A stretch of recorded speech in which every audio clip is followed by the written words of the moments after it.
Yo, what's poppin'? All my peeps, is I, your host with the most Renaissance man who always thinks he can, and champion of the peeps, Patty Pitt's back once again in the Yard of Streams for another edition of Pitts and Sara's Wrestling Show, where we take no nights off. And you can't have Pitts and Sara's Wrestling Show without the best of the West. You can't forget about Sarah Marshall. Was popping, girl. Hey, yo. Hey. Yo. That's the most unenthused. Hey. If you were coming out to cut a promo, I feel like the way you should start it should just be the crowd's cheering, going crazy, and they're waiting, they're calm, and they're simmering till you speak, and not an enthusiastic, just hey, and the crowd's like, ah, hey, yeah, that would just be my legendary thing. Just be like, hey, yeah, I'm here again. Sorry. Let's talk. Let's talk. Let's just. What do we got to talk about? What do I want to talk about? I don't fucking know. No, I'm just here so I won't get fined. There it is.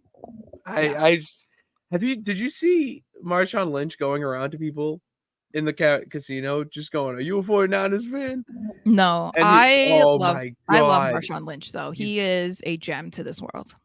My brother filmed a show with him. He was on Westworld.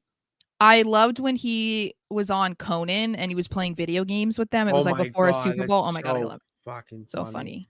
Yeah. When he was shooting Westworld with my brother, I was like, he texted me and he's like, "Hey, do you know a football player named Marshawn Lynch?" I'm like, "Yes." Yeah, you're like, yes, "No, absolutely not. Never heard of him." I'm like, "Yes, Matt." He's like, "Yeah, he's on Westworld." And I'm like, "That's ridiculous. How is he?" He's like, "Dude, he's one of a kind, man. He's one of a kind." You should have been like, he told your brother to tell him that he was thankful that the Seahawks didn't give him the ball. I know. I'm very thankful that they did not give him the ball. Yeah. Very thankful and blessed. Yeah. And I'm also, because people are like, they should have given you the ball. I'd be like, no, man, I am so glad they didn't give you the ball. I'm so glad. So glad. I'm so glad to see Bernard here. What's up? What's poppin'? David Uno. Vinny in the house. Hello. And David, great to see you too. So we got everybody here. We got peeps joining in, slowly running. We're late, a little late, because we were just getting in a heated discussion outside of here. We're talking shop. We're talking about what we like and dislike, not only of the week, but just about wrestling. Just basically about how Roman Reigns ain't the guy. That's it. Roman Reigns ain't the guy. He's not a legend. Roman Reigns is not a legend. Those are fighting words, Sarah. I don't even care because where's the lie? You're like Jon Snow right now. Where's the fucking lie, brother? Where's the lie? Now you're quoting one of my favorite people. CM Punk. Tell me when I'm telling lies. Tell me when I'm telling lies.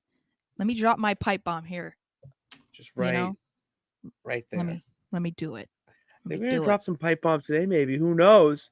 Maybe. I think we can start off our favorites and least favorite things with our lemon and rosebud of the week. Don't be a lemon, be a rosebud. I was cleaning.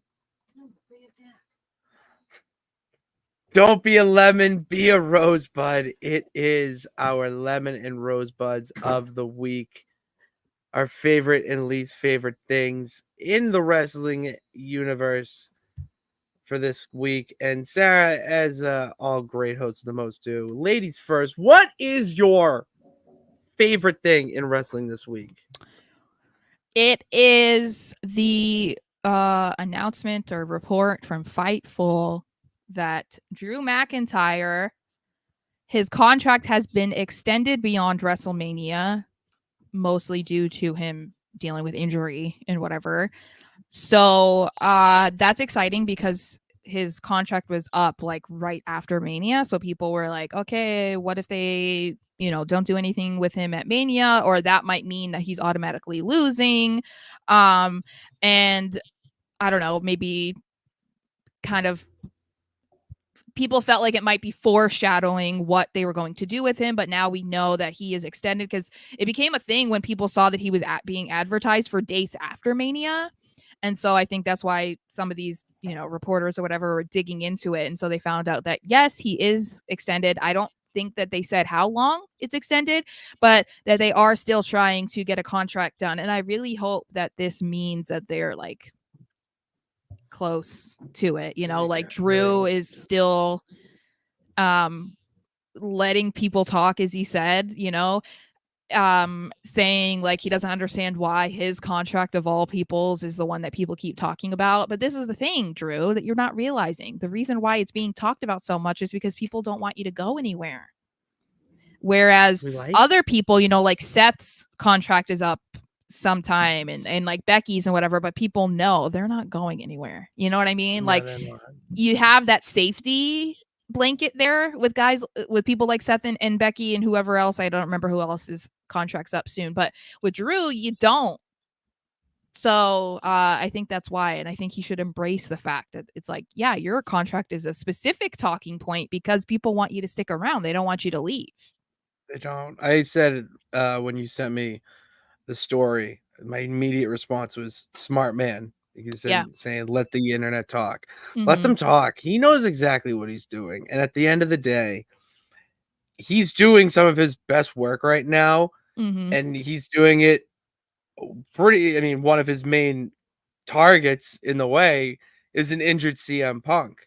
That feud we have to see that out. And if I'm saying this, you know, Papa Paul down in Connecticut is thinking the exact same thing. So they see the vision and the long-term storytelling here. Because then also, this is why we have said it would make sense for Drew to become champion at Mania, because one of his feuds that he could line up after Mania would be Punk, because Punk has to be out for like up to 6 months or something. But that was 6 months from January. So that puts you at the end of July, early August. That's totally fine for Drew to be champion for a few months and then feuding. And then that also sets up, like, you could technically put the title on Punk at that point. What if he walks into Mania next year as champion? Then he doesn't have to worry about main eventing or whatever. You know what I mean? Like, and that sets that up. But then we said there's so many feuds that they could go with Drew if he were champion. So I hope that that is in the works, and not and people need to get it out of their brain that the only reason that would happen is to keep him. No, you need to reward this man, and by rewarding him with the championship is just like icing on the cake to keep him. It's not like because they're trying to convince him to stay. It's like, no, you need to give this man his due. Like, I mean, like you said, he's doing the best work of his, at least of his WWE return. Maybe of his entire career in WWE. So, yeah. Oh, easily, I would say his best work in WWE. This is the most I've enjoyed Drew McIntyre on my TV screen. Yes. In the however long I've seen him on my TV screen. Maybe the NXT run was pretty good. But this is just every time he's on screen, I have to tune in. And not even if I'm watching, I have to turn up the volume just to hear what he has to say, because the man just spits facts. And if there's one thing we know in wrestling, one thing we love is just someone who just goes out there and just says the truth, says what's on his mind.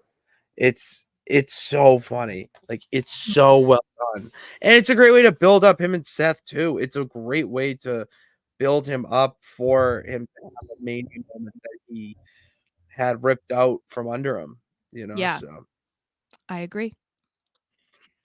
My rosebud of the week is just gonna go to the Elite wrestling program and their heels. All right. It's my favorite thing to watch AEW and root for the heels now. I gotta vision myself like you with the WWE people. The heels are the best part of AEW because you got Swerve Strickland, who he's sinister, evil, all that, but he's got that aura.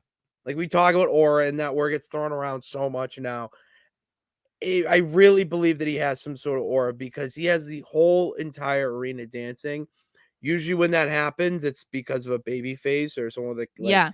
trying to get the crowd. He just walks out just straight, just stone cold killer look, and his little minion in Prince Nana's doing the dance. Like that's incredible. Then you have the other side, the Young Bucks steering into the EVP whole role, but Mhm. having it be on screen and having them just be these evil, you know, corporate figures going after Sting and and then the rest of the it's so well done, and it's something that WWE is completely missing Mm. because it's a different animal. Like Yeah. they don't have that heel that makes you hate them. Like I love Judgment Day because they are Judgment Day, not because they are bad, or evil in a sense. I wouldn't call them evil. I think it's the Yeah. best way to describe them. Like they're just the heels, and I know that. Where you even have the Kingdom in AEW, or the Undisputed Kingdom, excuse me. Um, they're awful, and they're the devil technically, and but they don't. WWE doesn't have any of that either. Mhm. It's annoying. That's also a little bit of my lemon, but yeah.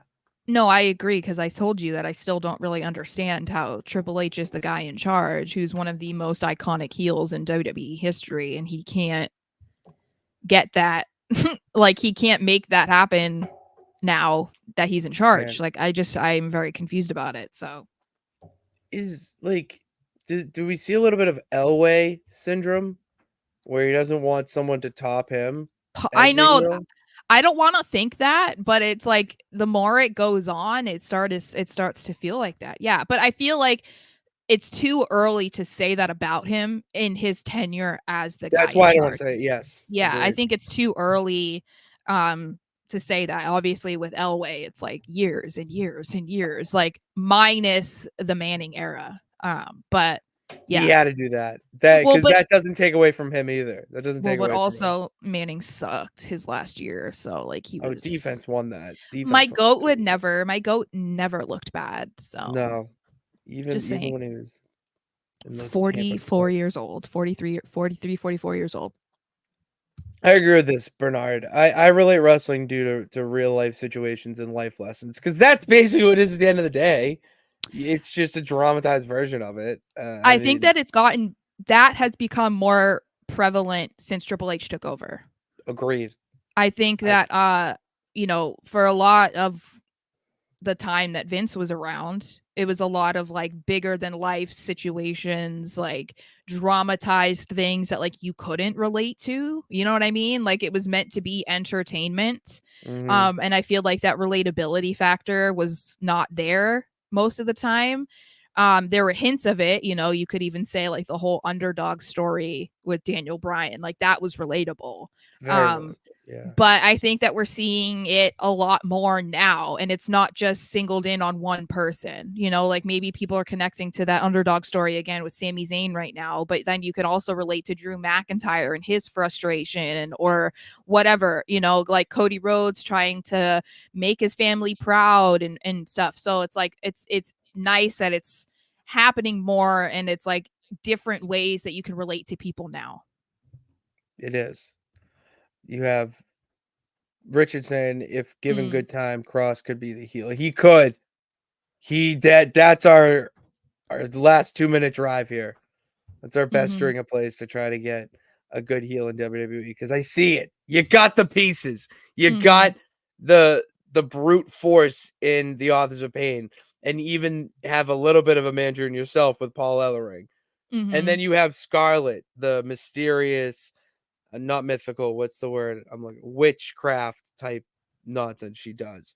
But you have mm-hmm, that element, and then you have Cross, who they seriously could do this right too, because everyone that crosses phase has gone down a dark heel, and they mm-hmm. tease that a little bit in his intro to who the Final Testament is. That the Mhm. Final Prayer? What are Final they? Testament.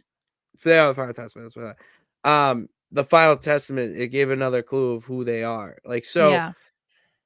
that's our hope. That the Karrion Kross, their last Hail Mary hope. Mhm.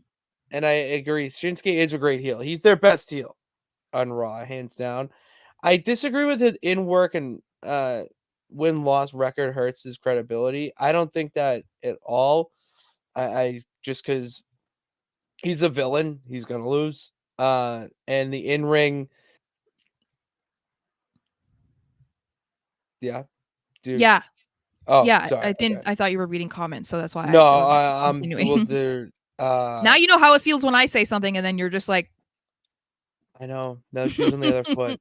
Walk a mile in my moccasins. Great book. Yeah, this is what I'm looking for.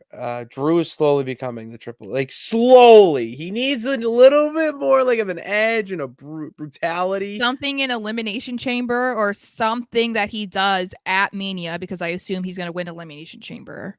Oh yeah.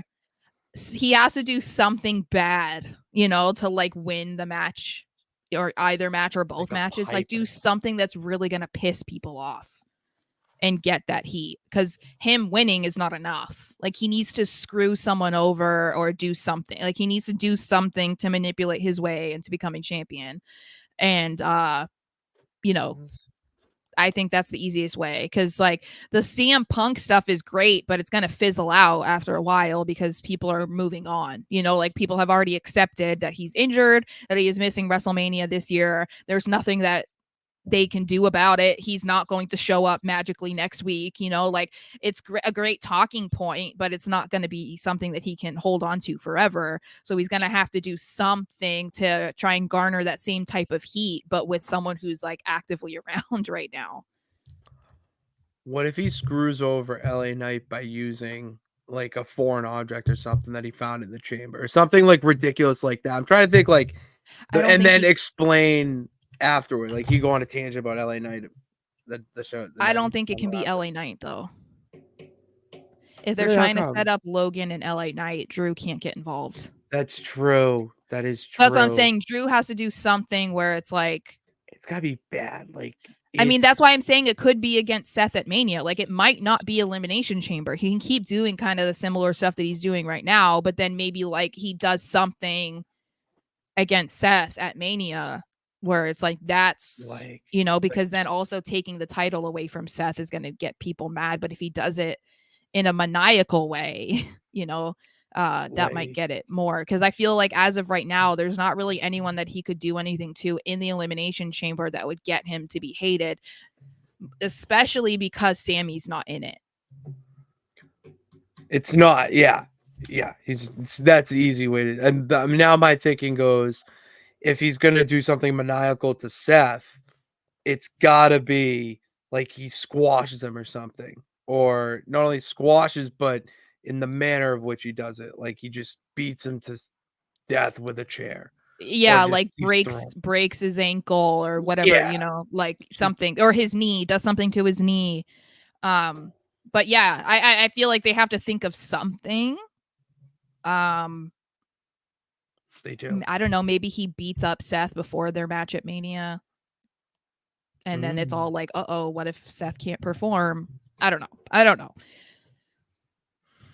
I'm trying to look if there's any more comments. No, not really. What's your lemon, Sarah? What's your Oh, lemon? I almost forgot. So in case you guys do not know, WWE was filming 2 weeks of NXT this week. So there were double tapings.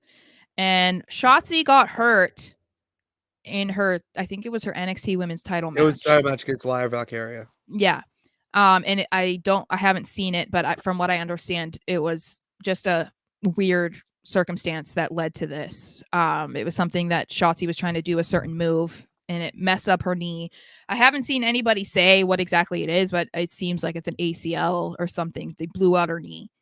So she was scheduled to have a match against Naomi on SmackDown for an Elimination Chamber qualifier. And so they had to quickly change that, obviously, because Shotzi's not going to be there. So it sucks that Shotzi got hurt. And because that was going to be a big match for her, because it's not just like, oh, it's an Elimination Chamber qualifier, but it's against Naomi, and it's Naomi's first match back. So like that's a big deal. I'm kind of glad that it's not happening though. That's going to be way too much green. Like way too much green hair and neon, like too much for my eyes to handle. That's what we're taking away from this. I just thought of it. I was like, that's gonna be way too much. I can't. There's too much green. Too much neon. There's so much neon. I can't handle it. So other than that being like a lemon, and I it's not like I'm this big fan of Shotzi or anything, but they had to change the match, and instead of just replacing Shotzi in the match with Naomi, they flipped it. So Shotzi against Tiffany. Sorry. It was Shotzi against Tiffany, not Shotzi against Naomi. So I was wrong that whole time about the neon. I just had this imaginary scenario where I was very mad. If they ever do Shotzi Naomi, we have to have Shotzi Blackheart with no green hair. So Shotzi was supposed to take on Tiffany. I'm sorry, I spoke wrong. And Naomi was set to take on Zelina Vega. So they were going to have to replace Shotzi against Tiffany. So instead of just replacing her, they decided to put Zelina against Tiffany and then replace Shotzi with Alba Fire to take on Naomi. And so I didn't particularly love that, because I feel like they kind of just gave away the fact that Naomi is winning and Tiffany is winning, because it doesn't really make any sense for them to have swapped partners. But to me, this just, you just gave away the ending, and I just feel like that's kind of unfair. Like, even if you did already know, Naomi is going to beat Zelina, Tiffany's probably going to beat Shotzi, like, you don't really know, you know what I mean? I think probably more so in Tiffany's instance, just because like she just got brought up, so you don't know. But to me, this is the epitome of like, you just gave it away. Like, you didn't need to do all of this. But I mean, I don't know. So I just didn't love that, because I feel like there was just no reason for there to be that many moves. It just couldn't agree more. I'm seeing Vinny's comment about a certain injury. Don't you worry, that is on tap. All right, that is on tap. Right after we talk about. Oh yeah. Oh, don't you worry, Vinny. Oh yeah, we'll be talking about it in this house. When I'm around, you don't have to worry about that kind of stuff, because depending on who it is, I want to talk about it. Okay, let's talk about it. My lemon of the week, I'm not gonna lie, don't really have like a serious one. I enjoyed everything I saw in wrestling this week, except for one thing that I'm just gonna air out right now. The superstar Adam Copeland. I'm done. All right, Dappy Yapper. I like it. I like you're trying to do something to give him, that kind of feel like Sam Irvin does, organically with Chelsea Green and Imperium and all that. But just stay in your lane. Know your role, man. That is awful. And I don't know who came up with it, whether it was you or Edge or Adam, whatever we're calling him, the Percy Jackson dude. I'm over it. It's very old school thinking. It's just too much. And for a guy like him, it just seems like way too kid friendly, to be honest with you. I don't know if I'm done with. Yeah, you know what? Now I'm gonna go with the Dickie here too. That kind of whole thing, like Edge. It's my same thing every week. Like have Edge. He had a Griff. Oh, what's his name? Griff something. I don't know. He was part of the Varsity Blondes. But he was having the Cope Open. That was cool. I like that. It's stale with him right now. Unless you're just gonna have him. Like, you calm down over there. All right, I said this weeks ago and was dragged in YouTube comments. So they weren't by me. They weren't by your champion. I know. I was told that I should not be allowed to talk about AEW because I don't watch it on a at all. And I'm like, oh, I can't talk about instances. Well, but this is the thing. I think I should be allowed to talk about it when it's just like a basic thing. Like, you're talking about Adam Copeland's kind of feeling stale right now. You're saying I can't talk about a wrestler feeling stale? No. Because I don't watch that show? Like, that's a basic thing that happens in wrestling all the time. So I think I'm Agreed. allowed to speak on it in general terms. that, Like, I can't, yes. like, and the only reason why I'm sitting here saying anything is because I said that I felt like it was kind of a mistake for them to do Adam versus Christian right out the gate. I thought that they should have held on to that and built that up a little bit, because everybody wanted to see that immediately, but you don't want to always give the people what they want right away. Like, build that anticipation. Look at what we're talking about with Cody Rhodes. Like, he made it very clear the reason he came back to WWE was to win the championship. They didn't give it to him that first year. He gets injured, wins the Rumble, main events Mania, loses. But people are still saying 2 years later, oh my God, I need to see him win. I need to see, and it's like, had they already done this, we might be in a position right now where we're not saying Adam Copeland's boring. We're going to be saying Cody Rhodes was boring. So it's like, it's all about timing. And yet for some reason, people decided that me saying anything about Adam Copeland versus Christian was very like controversial. And I don't know what I'm talking about. No, I do. Because I do know. AEW fans are so goddamn culty. Like you got it. Like they're so territorial, possessive, and it's because they feel like their own underdog in a way. Like you look at the fans in the AEW crowd, and you look at the fans in the WWE crowd. It's two different people. I'm telling you right now. It's different. I think they also need to recognize, like I just saw Richard saying it, that everyone thinks that whoever, goes from WWE to AEW, whether it's someone who's been around as long as Edge / Adam Copeland, or it's somebody, I don't know, newer like Swerve Strickland. I'm just saying like newer, right? That it's always going to be better for them in AEW, right? Because they're going to have more control over their characters and they're creative, and like there's more freedom there just in general about the things they can do in matches and the things they can say. But a lot of instances with recent people who have jumped ship, you're being proven that that's not good. Like in Swerve's case, it is good, right? Because he is like this big star now for AEW. So like, yeah, it was a great move. But why would we be saying that Adam Copeland moving to AEW was a better move for him than staying in WWE? Like Richard saying he doesn't feel special anymore because he's full time, and then it's like they're already jumping to the feuds that people wanted to see. So like no one's really caring about like what he's doing now, and then it's like, yeah, he has more freedom over his creative, but it's like it's corny. Hence the whole thing about you having this lemon. Like it's not always a good thing for you to have like full control over this because you don't really know what you're doing. There's a reason why there's a creative team. Like that's literally their job. Like you can have a say, obviously, and you can say, we were saying like the situation with The Rock, Cody, and Roman, when they told Cody, this is the direction we're going in. We want you to say that you want to take everything from Roman, but not at Mania. And he said to them, I don't think that's a good idea. I don't think they're going to be receptive of it. And they were like, no, you're doing it anyway. He was proven right.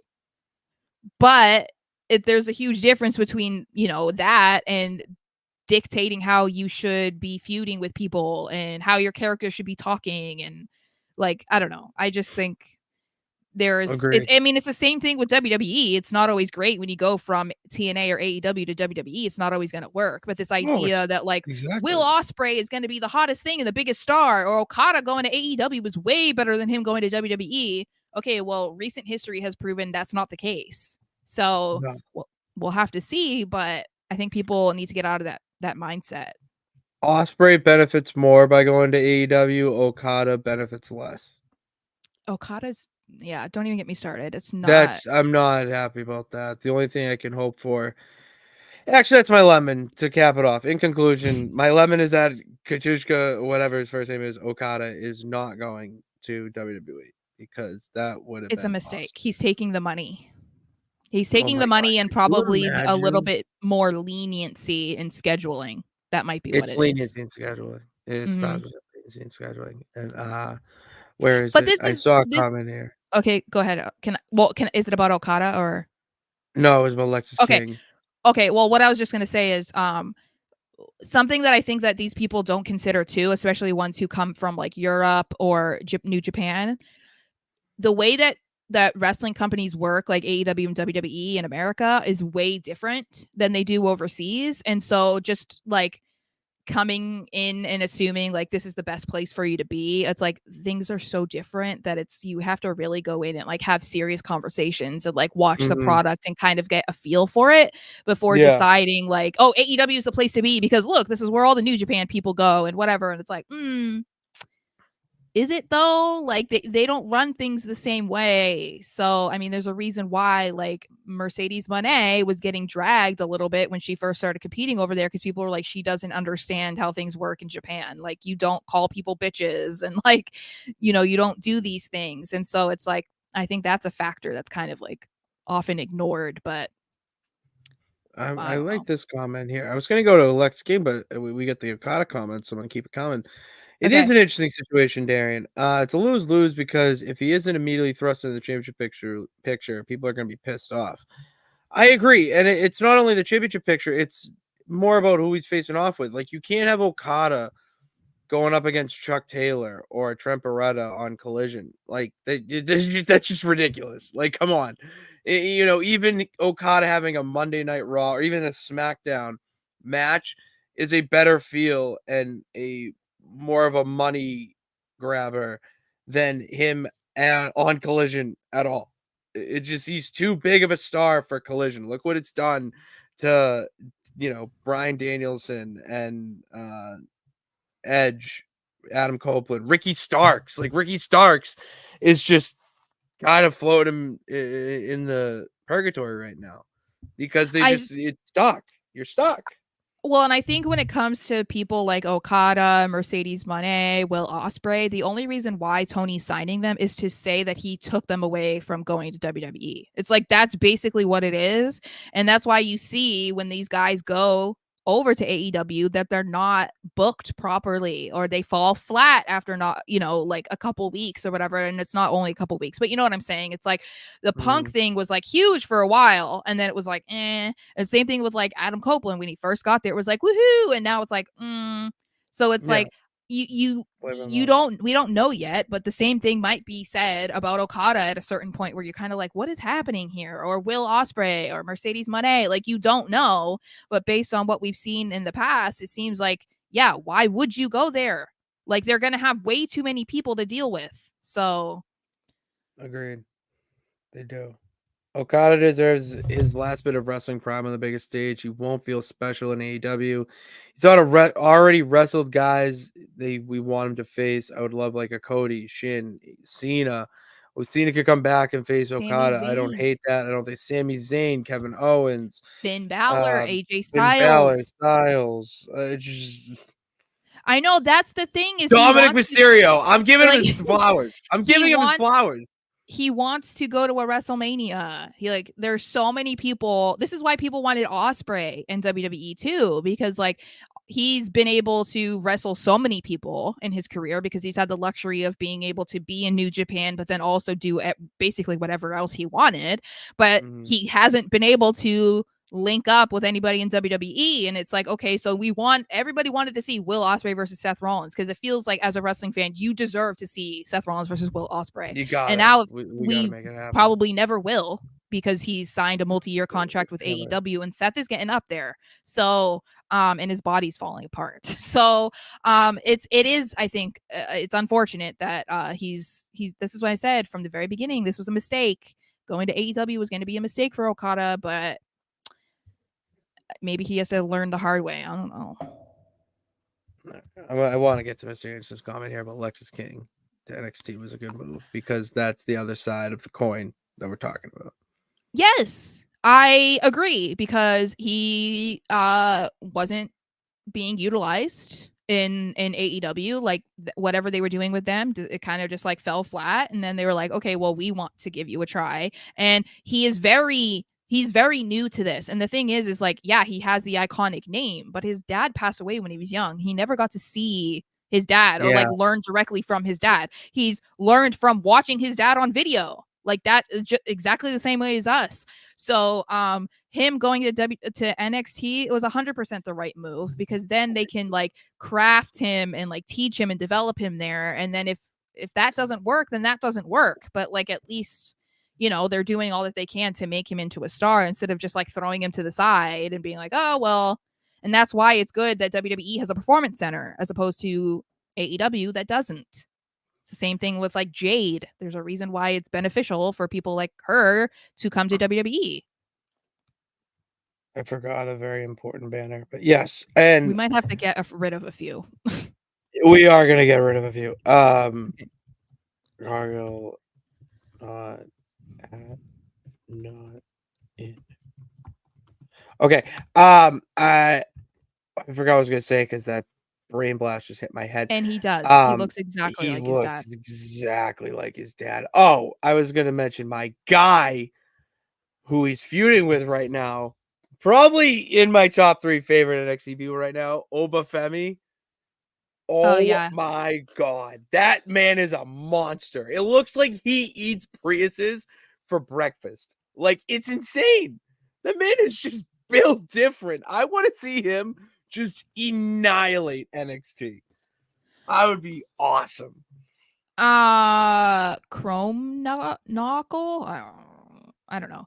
Chrome He says, to me, it was a down for him to take the Pillman name out. I agree and don't agree to a certain extent. Like, I understand what you're saying, because his dad was legendary, right? But I think it's I think that when it comes to like second, third generation stars, it's really hard for them to not live in the shadow of their dads, their moms, their uncles, whatever. And so a lot of the time they'll try to go the complete opposite direction, you know?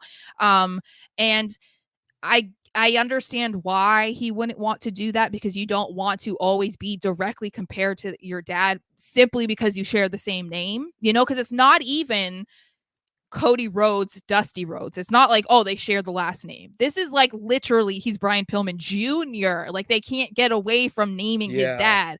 And I think the way that he's gone about it is a little bit more interesting than others, because he hasn't completely gotten rid of his identity and his dad, because it's been very much a part of his character. And he explained why, you know, his name is Lexis King and he's not going by Brian Pillman Jr. So I feel like that kind of makes it a little bit more digestible, if that makes sense. Mhm. Like it feels a little bit better than like what they did with like Michael McGillicuddy and then calling him Curtis Axel. Like that was stupid. Like just call him Joe Hennig. Like I don't understand. Like just call him that. I could see Sky Blue and Julia Hart in NXT in a couple years. Julia, I don't know, because they both are dating, or one's married. Julia Hart's married to Lee Moriarty, but Sky Blue and Kyle Fletcher, I don't know, like they would benefit. I'll leave it at they would benefit a lot from going to NXT, but I don't think it will happen. Chrome, same thing as Daniel Garcia. Oh my, Daniel Garcia, that dance that I do, it's got to the point where I break it out and I have my friends in tears. It's so fun. Oh. I agree with Richard. I don't like that Braun Breaker is Braun Breaker. Like, just let him use the Steiner name. I understand that, like, you didn't want him to, but come on, Breaker.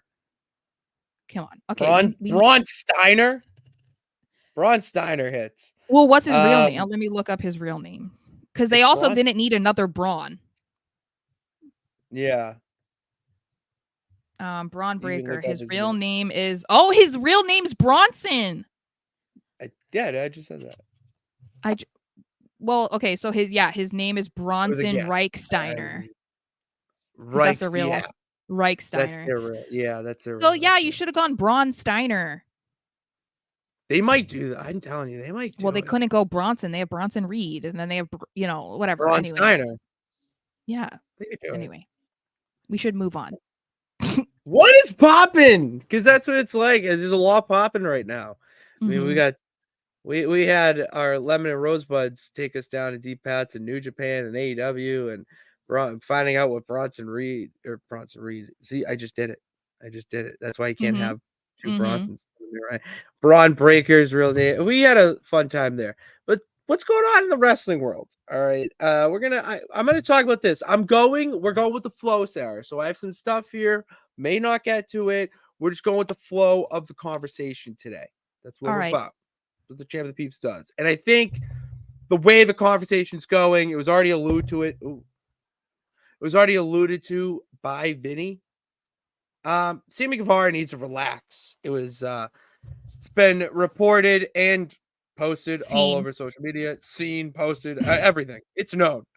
It is known that last night at the AEW Rampage tapings, Sammy Guevara and Jeff Hardy were set to go one-on-one. They did, and Sammy Guevara injured Jeff Hardy, whatever, by going with a move that I forget if it was like a 450 splash or a Phoenix splash or something, off the top rope, and he landed straight on his head, broke his nose, hurt him, knocked him out, and yeah, Jeff Hardy's hurt because Sammy Guevara has injured someone for the umpteenth time.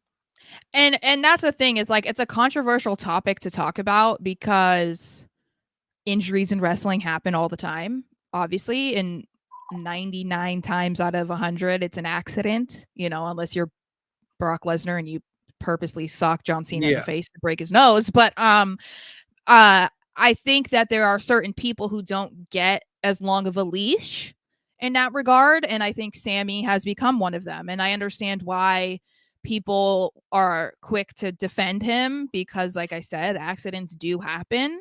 But it's similar to Ridge Holland, where it keeps happening, and it's always like the same type of injuries. With this, it's like Sammy just loves to knock a guy out. Like Sammy, this is in the Hardys especially. But this is just like a recurring issue with Sammy, and it's things that feel avoidable. You know what I mean? Like, he does a move, it's great, like looks cool, but it's banned in WWE, so clearly they understand it's probably a little bit too dangerous to be doing or too risky. And we saw the reason why.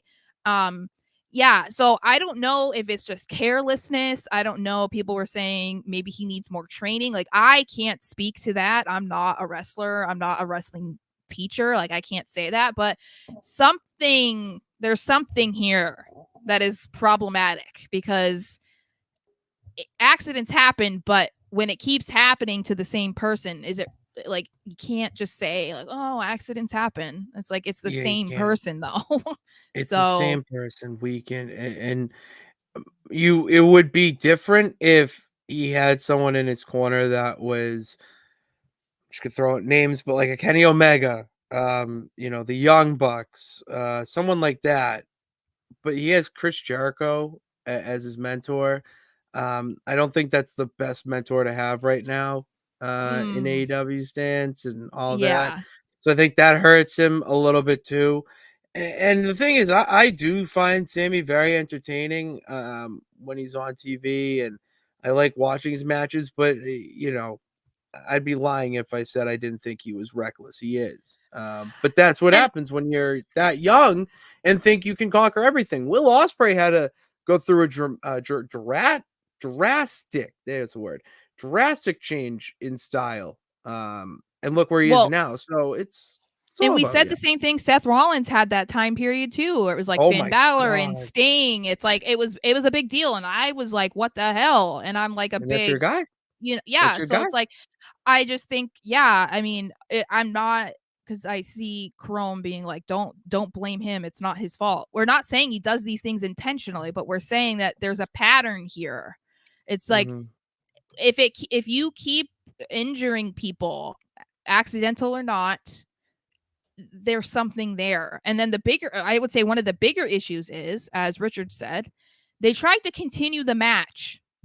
Can you explain to me how you see a guy get knocked out and your decision is like, oh, let's keep going? What? Yeah, it's Brother, very what? backwards. This Yeah, isn't just like, you can't do he it. broke his nose and said, let's keep going. Because sometimes they'll do that, right? This is a Mhm. guy who literally got put to sleep. And you're saying we should keep going? Yeah, it's not good. It's No. just not, and So it's gotta change. Something's gotta change. Oh yeah, and I forgot Sammy's in with TK, so that's the other issue. That's yes. He's like really in. And I saw that. I wasn't watching AEW during the time when he, lawn darted a chair at Matt Hardy. But I Oh did see yeah. the video. Thanks to my good pal Matt Hardy posting it. And wow, And he Sammy. yeeted that chair. See, and this thing, like we've seen that spot been done before. RVD, Sabu, but I mean, she doesn't hurt people. She But squashes people. we've also, this is the thing. People. I want people to understand. We're not shitting on Sammy for the sake of shitting on Sammy. We're talking about a hot No, I topic in love wrestling watching right him. now. We're Exactly. talking about something that everybody is discussing because of the injury. Not saying anything that he did this intentionally. We're just saying that this is a Oh, no, he pattern that didn't. we kind of need to Mhm. fix. And it can also go along with maybe the Hardys should be done. And I think we've been talking about that for a while. The Hardys are kind of just like, that's a conversation for another day. I can't talk about Okay, but I this love the Hardys also, too much. no one's saying, if anyone in the It comment went section is away. saying that. No, yeah, it's because he's saying people died in WWE. But I'm saying no, Oh, I didn't say that this would never happen in WWE. I don't know if that's in reference to what we're saying, but we're not no. saying that. That's the comments. That's the Okay. IW crazy. Also, And yeah, we're not saying it was on you guys should people are not be okay. I'm crazy. not trying to hate They're on the comments, but I'm telling you, if you're not here to crazy. hear the entire conversation, then please do not comment saying that we're saying something or alluding to something that we're not, because we never said that Sammy did it on purpose. We're saying this is the latest example of Sammy being a little bit reckless.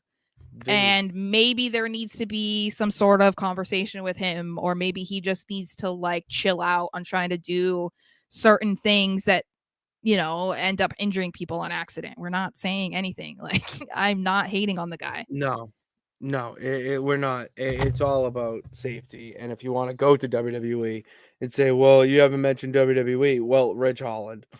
We talked about Ridge. We've talked about Ridge Nia. I Holland. just literally brought up Seth during that period of time because trust me, I was pissed. But anyway, Yeah, I was pissed at Seth for a while for his Sting. I was so mad at him. I was mad about the whole Finn thing because that was my guy. I was so excited for him to win the championship, and then you fucked up his shoulder. But yeah. Okay, what's the next thing here? Let's what are we doing? What vibe are we feeling? I kind of want to do this one because it's been like a crazy week, not only in the wrestling world but just life in general. I have to whatever. So this kind of slipped until it was mentioned in the comments or whatnot, and I think we got to talk about it. That Jade Cargill will not be at Elimination Chamber. There are no plans for her. And I know we were talking about it on Raw Rewind that we thought and pretty much thought it was a shoo-in that she would be the last or rumored participant in the Last Chance Battle Royal, win it, and then go to Perth. Does not seem like they're going to do that. And I am not upset about it. I'm not either, because I understand what they're trying to do. I know why they wanted to put her in the match to begin with, because we were saying it looks like the 6 participants in the women's elimination chamber are going to be the final 6 women in the Royal Rumble. So yeah, she was one of the final 6. So it made sense that they're trying to do that, because now that picture has become kind of like infamous, right? Of like the girls on the outside and whatever. But I understand their hesitation to throw her into the battle royal only to probably lose. I'm assuming they don't want her to lose her first match, because according to them, they think that would like maybe hinder her credibility, or how the fans would respond to her. Maybe the excitement over her would be kind of gone, which I don't necessarily agree with, but I understand why you might want to have her have like a more focused feud and match first than just like putting her in this type of match, and kind of having her be buried by other people. And I mean buried meaning like the other girls are have been around and like working and whatever. And Yes, so if she was yes. just going to be like at the bottom and assumed that she wasn't going to win, I get why they wouldn't want to do that. You want her to come out strong in her Yes. first match and win and go through that old school. Yeah. And we got the SmackDown Hotel telling Jade. us that Jade wasn't able to wrestle because Triple H said she wasn't ready. Maybe it has to do with AEW wrestling training, could be subpar. I just think it all has to do with they want to protect her as much as possible because there's a little truth to that, Jay. There's a little truth that AEW training and WWE training are two completely different things. And because of that, there's a little bit of a learning curve with WWE. And if they want to do right, they would keep her protected and not just throw her in a 6-women elimination chamber match for her to be pinned in her first match where you want her to be going on like an undefeated streak like she did in AEW. Keep something like that so it makes her seem a little bit more superior. I just don't agree with the idea or the narrative that people are saying she's not ready. I don't think that's what it is. I don't think that has anything to do with this situation. If she wasn't ready, she wouldn't have been thrown into the Rumble. First of all, she's been training for months. She's been on TV for months. Like years, whatever, when she was in AEW. I don't think it has anything to do with that. I think people just keep pushing that for some reason because she is newer to wrestling. But as I just said on Tuesday when we were talking about Raw, Tiffany Stratton has been wrestling for a couple years. No one says anything about her, only wrestling for 2 years. I think that it is just a situation that, like, when we were talking about Andrade and Naomi, that it was, coming in at the Royal Rumble is great because you get that pop and it's like a big pay-per-view, but it is a weird time to then just be trying to get you into something because it is Mania season. And if you've been gone or you're just debuting, it's like, it's difficult to try and navigate how to put you in there where it makes sense and doesn't take away from other people and other stories.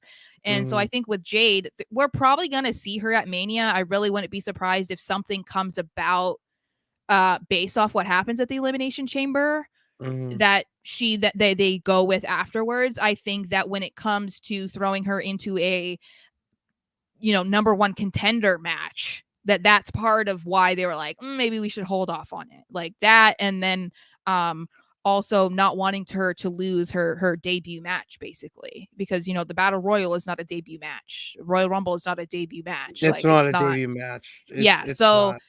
I don't think it has anything to do with her not being ready. I really think it just is timing. Chrome's imagine saying Jade isn't ready, then you have to watch Maxine botching all over with Rhea. I love Maxine.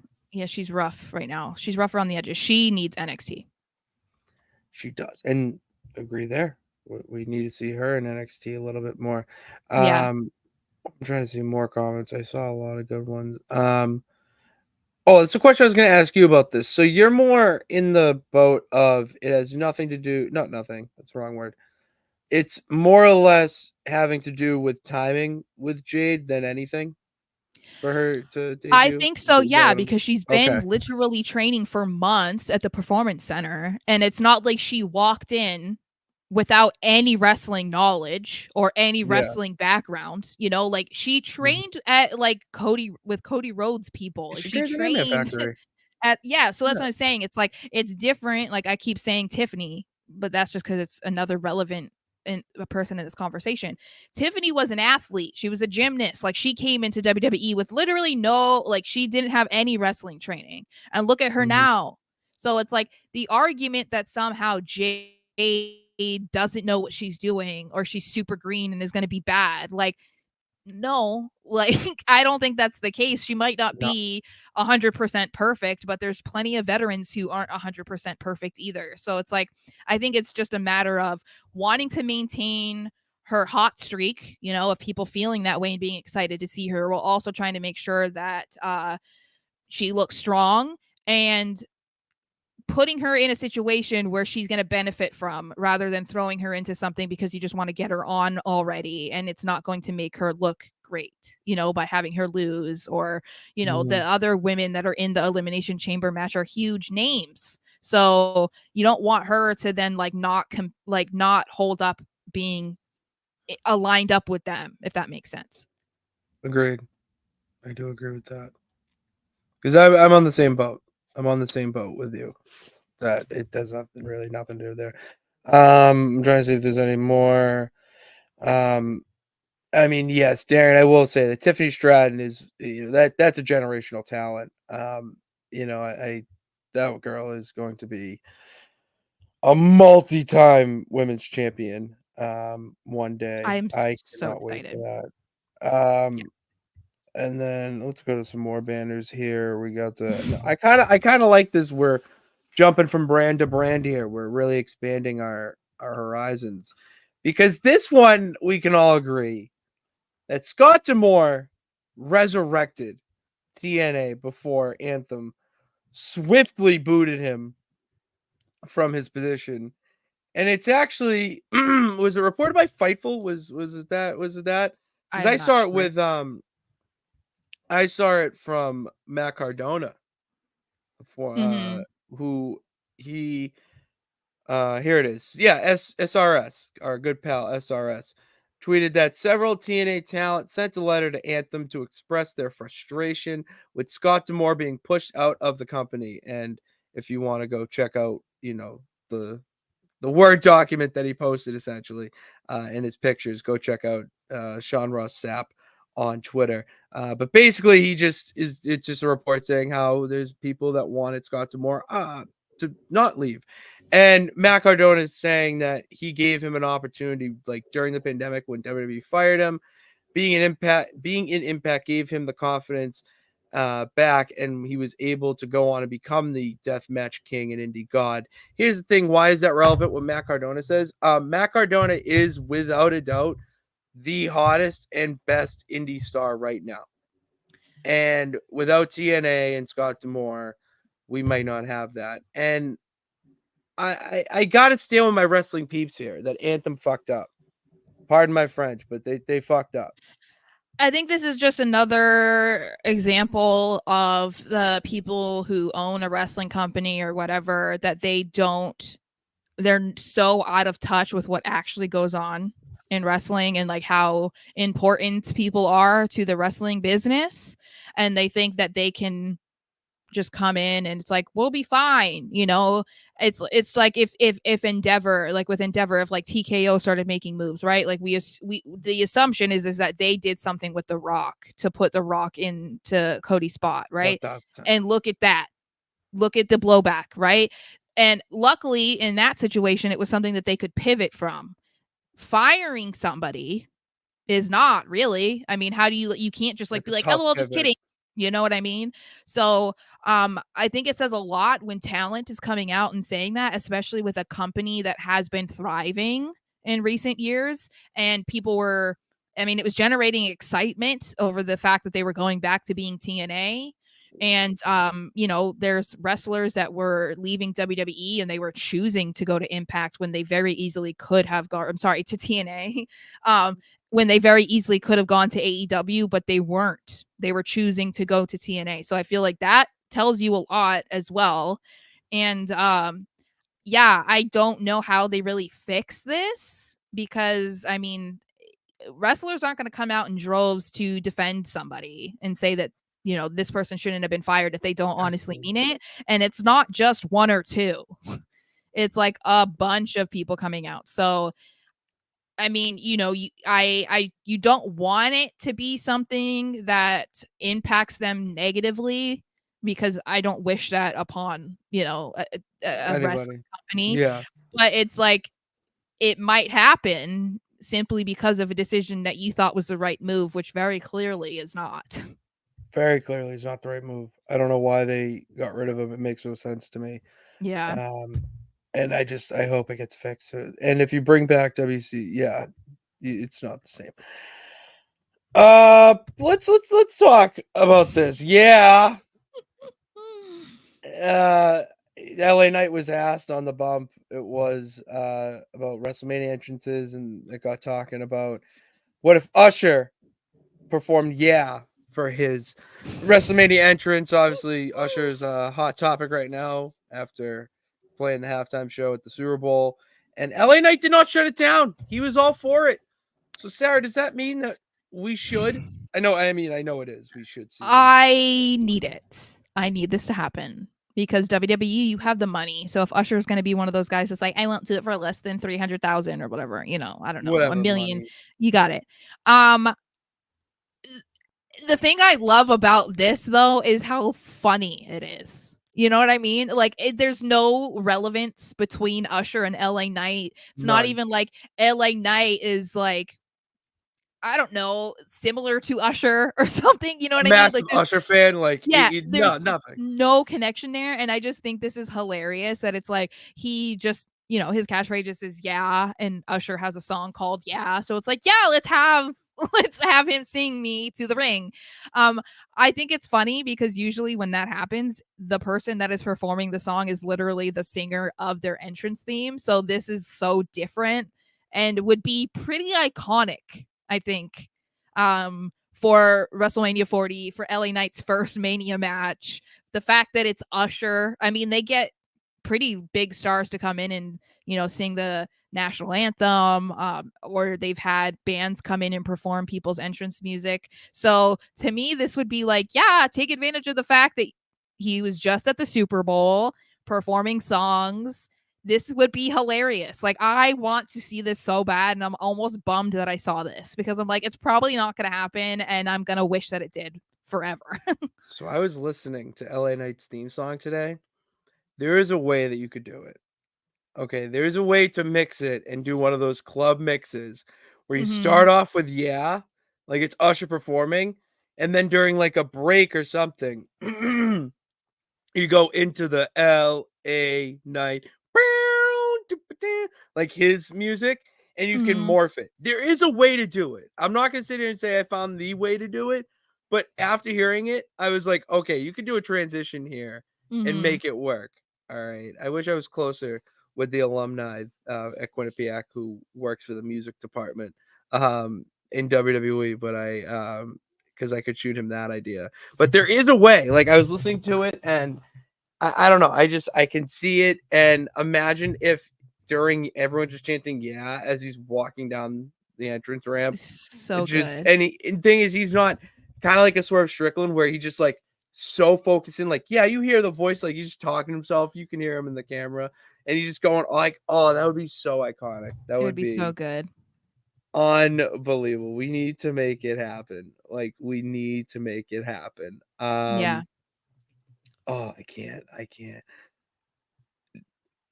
Long range. Okay, I don't know what that means. What else do we got here? Because we're Long at an title hour. reigns. He's talking about long title reigns. Oh yeah, he's very obsessed with long title reigns because he had a couple of them himself. Kind of held that World Heavyweight Championship hostage for a while.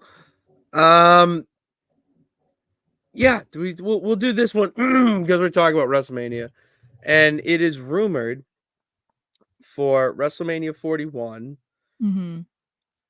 to be. I gotta get it up. I can do it. So the front runner for WrestleMania 41 was Minneapolis to have it at the Viking Stadium, but apparently the current rumor is saying that they are no longer the front runner and that Las Vegas is the front runner, which we were saying we thought might have been the announcement or something that they were going to do when they held that press conference 2 weeks ago or a week ago. We thought that was what they were going to do because it was like they're in Vegas and the Super Bowl is there. Like it feels like the perfect time. But now I guess it's picking up steam. Whether or not it's legitimate, I don't know. But I feel like Vegas would be such a cool place, and it's in a dome, and it's like a really cool stadium, So I would be for it, and I would be there in a heartbeat, guys, because I am only like 5-hour drive away from Vegas. I would be there. So I would be so in to going to Vegas. And the article says in the footnotes or the closing paragraphs that Las Vegas was the first a WrestleMania home. It was the first open air event that WWE ever had at Caesar's Palace. It was the worst WrestleMania in recent memory. Well, and then now they could have it at Allegiant. So Well, now being a dome, it's a whole different scenario. Yeah, Like, yeah. you imagine the contrast where, like, you kind of have to do it and have to put WrestleMania in Las Vegas again, because the last time it was there, it's one of the biggest flops. I mean, for God's sakes, Undertaker didn't win or lose at WrestleMania. He won by disqualification. I feel like people will forget that. Like, it's such a, and Hogan cashed in the first ever Money in the Bank contract with his, creative power, taking his moment away from Bret Hart and saving the day, and then the leg slam of doom onto Yokozuna. Like, we cannot have that be the last image of WrestleMania in Las Vegas. Like, we need like a Cody Rhodes. We need like a CM Punk and Seth Rollins match of the year type of thing. Like, well, I feel like this is something that the Raiders would be in on 100%. They just had the Super Bowl there, which is gonna get them a ton of money. So is Mania. So I don't see any reason why they wouldn't be about it. I mean, back-to-back years, Super Bowl and Mania, that's a ton of money. That's really good for your income. Needs to happen. Absolutely needs to happen. Excuse me there, brother. All right. It's time. We've been going on for a while now. It's a 1, 2, 3 count. All right. So I think they'll make this quick. I think we should take an elimination chamber. Just randomly pick one. And then the number 1 of the 3 count next week, we'll just talk about what we liked and disliked about it.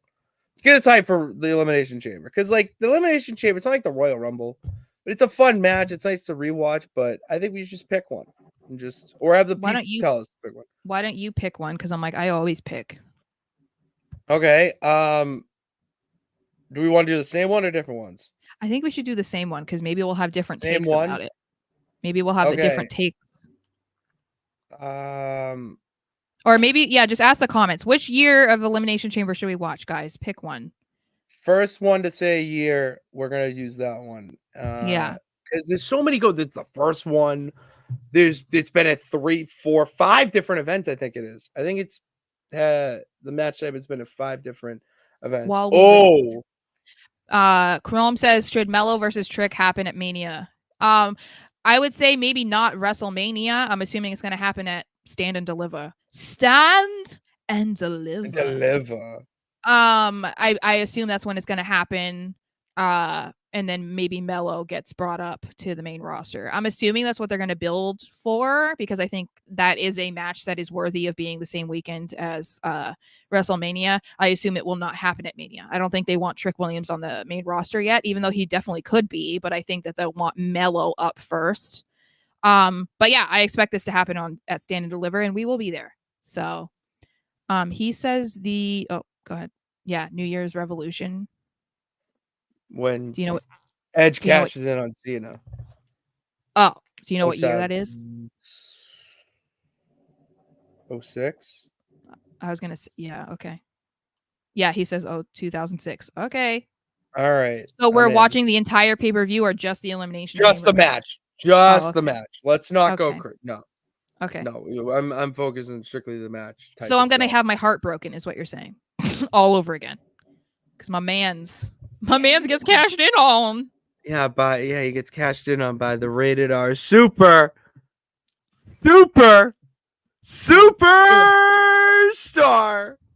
Ew. Lita. All right. Moving. I wanted to ask this because Elimination Chamber's in Perth and the land down under, but there's a time difference. Sarah, I did not do the banner based on what I told you, but that's okay. What? How do I word this? I tell you how to word it, but it's okay. I couldn't do it. It was freaking me out. I just put words on a banner and just because the banner doesn't matter, Sarah. It's our conversation at the end of the day that does. And I think we have to have a conversation about these time issues. You already experience it domestically with the West Coast.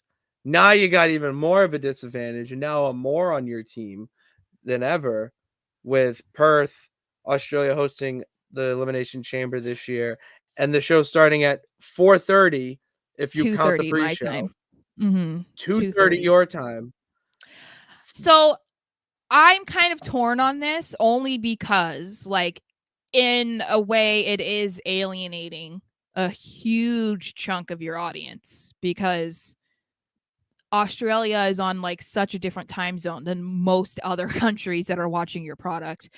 But at the same time, I feel like I can't complain because most of the time they're having to deal with PLEs on it at obscure time. You know what I mean? So it's like I feel almost kind of like a jackass, like complaining that it's on at 2 a.m. when it's like, during the NFL season, you're watching Sunday Night Football. There are people off in England watching it at 3:30 in the morning. And I'm like, okay, I Yeah, can't complain about this. You know what I mean? you can't. So You can't. I think it's just in this instance, it's because it's Elimination Chamber that it sucks that it's on at that time, just because it's the first, it's the last show before Mania, and there's just so many Mania determining scenarios that are going to come out of this that it sucks that, like, okay, I'm not waking up for that because it's so No. early. But again, I mean, I can't complain that like Australian fans are finally getting a pay-per-view. I can't complain that, oh man, I'm gonna have to wait until I wake up to watch it. It's like kind of, Yeah. it's a struggle because I don't want to sound like, a You don't want to spoiled sound spoiled. fan. You don't want to sound But like a spoiled brat. I get yes, it. I get it. It's exactly. fine. So, and again, this year it's what 2 or 3 times that we're gonna have to deal with maybe a little bit of a different time. And Australia is gonna be the worst because they're 17 hours ahead of me. But when they go to like England and or Germany and like Paris or whatever, it's like that's not that bad, So like the main complaint is that it's in Australia, but it is what it is. So apparently we got a little European friend in here. Oh, Chrome is European. oh, cool. Plot twist. So Yes. he does not he's like, you guys suck. F you. That's All what right. that's why I'm saying it's like you kind he's- of can't complain, He says, I'm in Europe. I have to stay awake every day till 4 a.m., which is actually, fun fact, when I wake up. So Yeah. props to you. Mhm. And that's weekly. That's Portugal, I only know obrigado. That's the only word in Portuguese I know is obrigado. so that's what I'm saying. It's Obrigado like for listening to the you show. sound like a spoiled American fan. I You know what I sound mean? brutal. So I sound that's awful. that's why I'm saying it's like the only reason why I would say I have more of a complaints regarding Elimination Chamber is because it's Elimination Chamber. But at the same time, great for the Australian fans who have never seen a pay-per-view or PLE.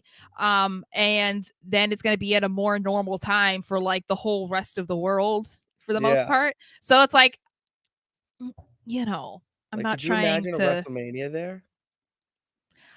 In not in Australia. I mean, well, maybe not Australia, but like Well, but see, that's the international. thing is, a Mania in like London is like it would be on at like 10 a.m. or 11 a.m. for me. So to me, that's cool. Like I don't care. That's fine.